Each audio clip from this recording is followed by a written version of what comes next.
Good morning students. आज मैं आप लोगों को इंग्लिश का थर्ड लेसन पढ़ाने जा रही हूँ। थर्ड लेसन है Lata Mangeshkar the melody queen.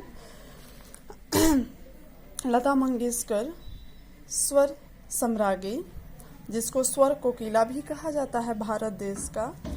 आज इस पाठ में हम लोग लता मंगेशकर के बारे में पढ़ेंगे, उनकी सफलताओं के बारे में जानेंगे कि उन्हें कौन कौन से अवार्डों से नवाजा गया, तथा हम लोग इस पाठ में जानेंगे कि उनका जन्म कब हुआ, उनके माता पिता का क्या नाम था, उन्होंने अपने जीवन काल में कौन कौन से कार्य किया है।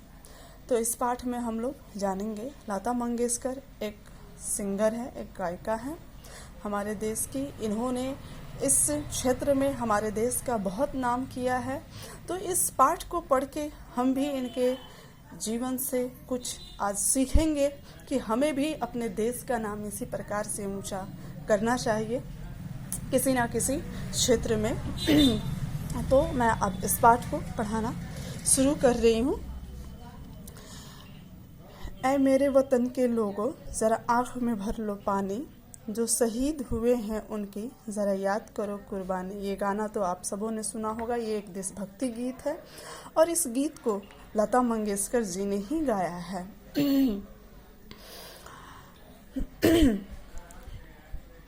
Tears rolled down unchecked and Nehru wept like a child to hear the patriotic song. Patriotic मतलब होता है देशभक्ति और सॉन्ग मतलब होता है गीत। वेप्ट मतलब होता है रोना। यह देशभक्ति का गीत सुनकर नेहरू बच्चे की तरह रोने लगे और बेलगाम आंसू बहने लगे।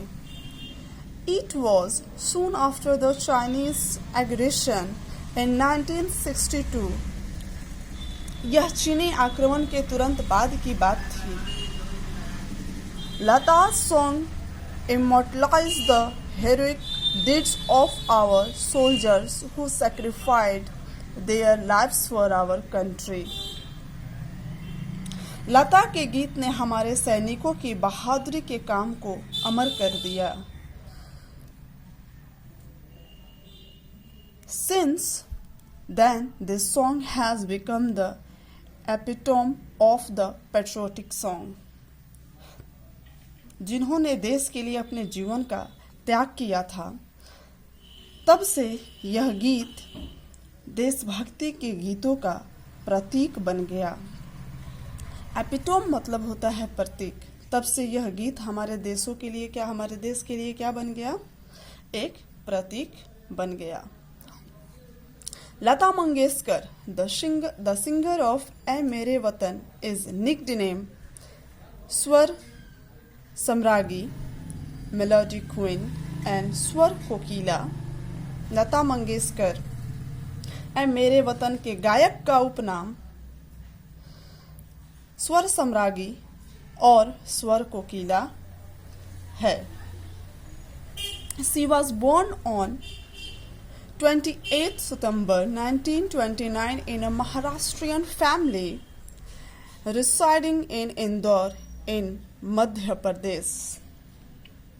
मध्य प्रदेश में इंदौर में रहने वाले एक महाराष्ट्रियन परिवार में वे 28 सितंबर 1929 को जन्मी थीं। Her father, Dinanath Mangeshkar, was himself a noted classical singer and theatre artist. Noted मतलब होता है चर्चित। उनके पिताजी दीनानाथ मंगेशकर एक खुद चर्चित क्लासिकल सिंगर थे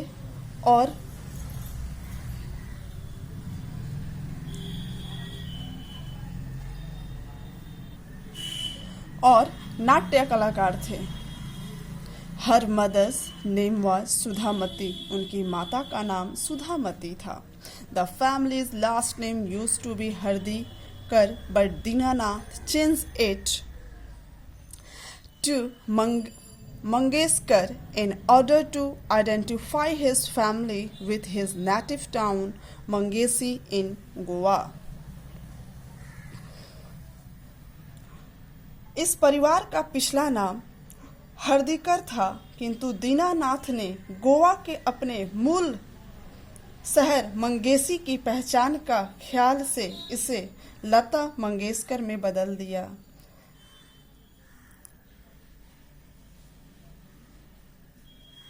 Lata was named हरिदया at her birth.